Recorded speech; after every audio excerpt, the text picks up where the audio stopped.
Hey everyone, welcome to our demo today.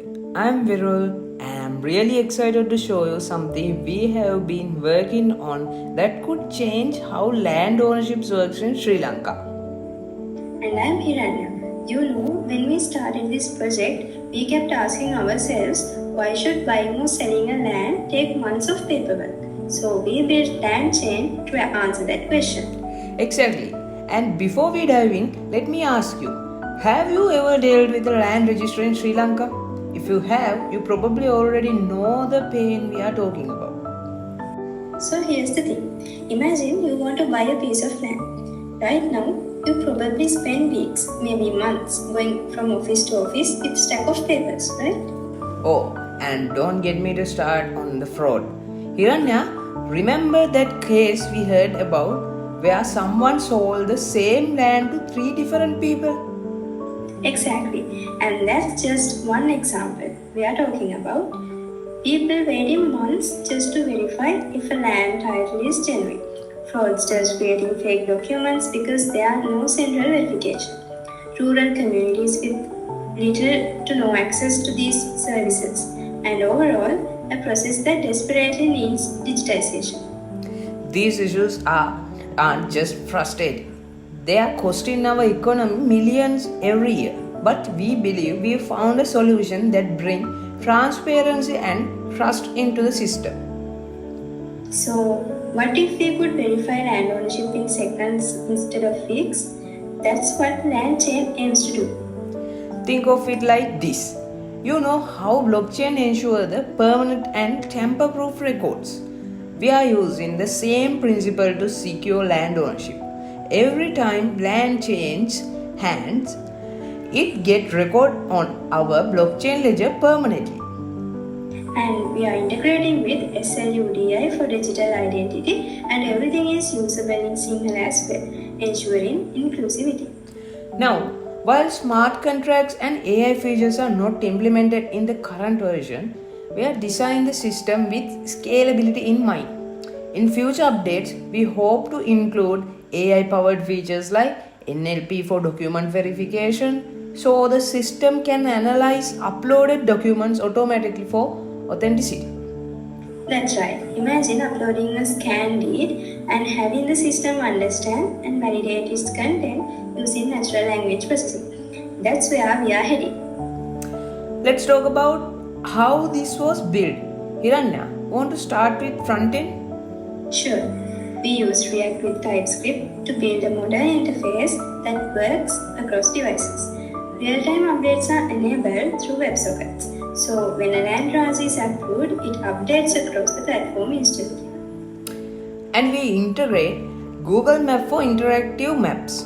Users can visually locate and explore land bases, not just read about them in plain text. Now to the backend. We use Ballerina to build a microservices architecture. Each service handles a specific domain like user management, land records, or verification workflows. Why Ballerina?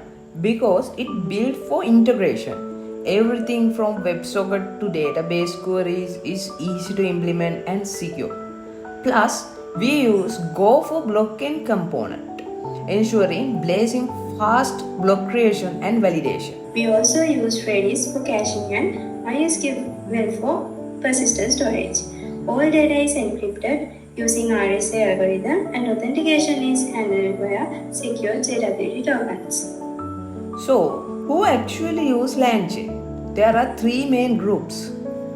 First, landowners, who can view and manage their properties securely online. They can access digital certificates, see ownership history, and request transfers. Then we have land officers, who process approval through the digital dashboard instead of stack of paperwork. All documents are submitted and stored digitally. And legal officers who can manage disputes, track case statuses, and resolve conflicts using historical records. Although we currently don't have built-in AI, the system lays foundation for future AI-powered legal insights. Okay, now let's deep dive into our LandChain project. You can see there are many folders named Backend, Frontend, and Proxy, SLUDI Service. SLUDI services we use as the mock service. This service is representing the government service that we can get access through the government, like implementing the LandChain as public service. So this is a mock server that we used to get the digital data of the users, and this proxy is what we use to validate the security of the sockets and our REST API endpoints. Let's move to the backend folder. You can see the blockchain folder. Inside that blockchain folder, we create API for blockchain processors, and in here we create the blocks for the blockchain. Then here generating blocks and validating blocks features are already in here, and use DB for inserting blocks into the persist using MySQL connector drives in Go language, and the types in the blockchain. Okay, let's move to the services. You can see the many services: land officer, land owner, and public service. Public service means the service that any user can access, like getting know about all the lands, looking about the blockchain, like all kind of services are in the public service. Now let's move on to the front end. Let's see, look as a normal user, gmail.com, and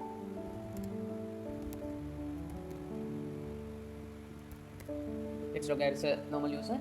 Then all the normal users can see the dashboard in the properties that they have owned, all the transactions they have done, all the disputes that they publish to their lawyer, and the full worth of their all lands in here, and the dispute status also in this chart. In the map, the users can see the lands they have owned in the interactive way. Let's move to the dispute section, and user can see the disputes that he or she published to their lawyer, and all the details are here. Then users can see the full details in here, and also download the documents related to that dispute. And when creating new dispute, users can select the land they have owned. Let's see, I choose this land as witness's name. I choose this name, and we can choose the lawyer from the lawyers database. In Sri Lanka, we know all the lawyers are registered in Bar Association Society.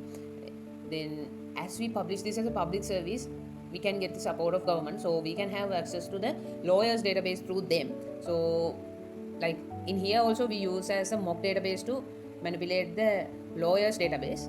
And now I'm going to paste a description for my dispute, and I'm submitting document. It's like this. So I have to pay initial payment for the lawyer to put my dispute into that lawyer. So when I start this, and the payment gateway will pop up. So let's go to the pay here. Yes, and let's get this. And Visa card. I use sample name, credit card number. Okay, my payment has successed. So after this, you can see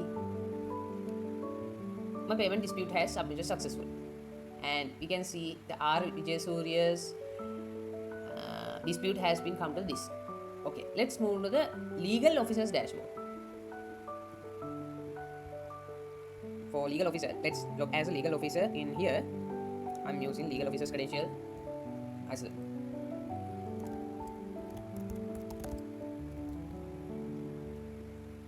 so this is LandChain's legal officer's dashboard. In here, every legal officer get their own dashboard, so they can watch their disputes, watch their cases, and then they'll go to the full detail, and they can at the estimate time. Let's say 3 weeks. Update the estimated time. And if I want to put a note about this case, I can put the note in here. Then users also can see the note of about this case. In here, legal officer can add a new legal cause for each case. And let's move to the land officer's dashboard. In there, we can see a special thing. Let's move and see what the special thing. I'm going here and as a land officer. So in here, land officer can see all the lands that he has verified today registered, and rejected lands count, and verified land count. So as a summary in here, land officers can see the status of the lands and the research activities. Let's go to the register section. In here, land officer can register a land from here. So also in here, land officers can upload document to, let's see, in here I can upload document to related land like deed or something related to dispute of this land. Land officer can submit document related to in here. Let's go to the add a new landowner. So we can type the landowner's ID in here. We know ID is a unique and primary key of all the users in Sri Lanka, NIC. When we enter, let's say I'm entering the password NIC for system, already in system users NIC. So like in that, if the user is already in system, when I type the NIC, the users all the data will loaded in here, and if that user is not a landowner, then he can add to this. When I do this, landowner already exists error come. That means the landowner is already in the system. Let's go to the transfer. In here, we can transfer the land to the one owner to other owner. Let's say I'm going to transfer this land to, this land name is Nugegoda Biu. I'm transferring this to Asela Ratnaya. Ownership transfer. Let's go to the blockchain and see how this works. In here, Nugegoda Biu. I go to the blockchain, Kamal Pereira. From the Kamal Pereira to the current owner came as the Asela Ratnaya. Current owner, we can see Asela Ratnayaka. This is the NIC that I have pasted from this user, and this is how the blockchain is previewed in this LandChain.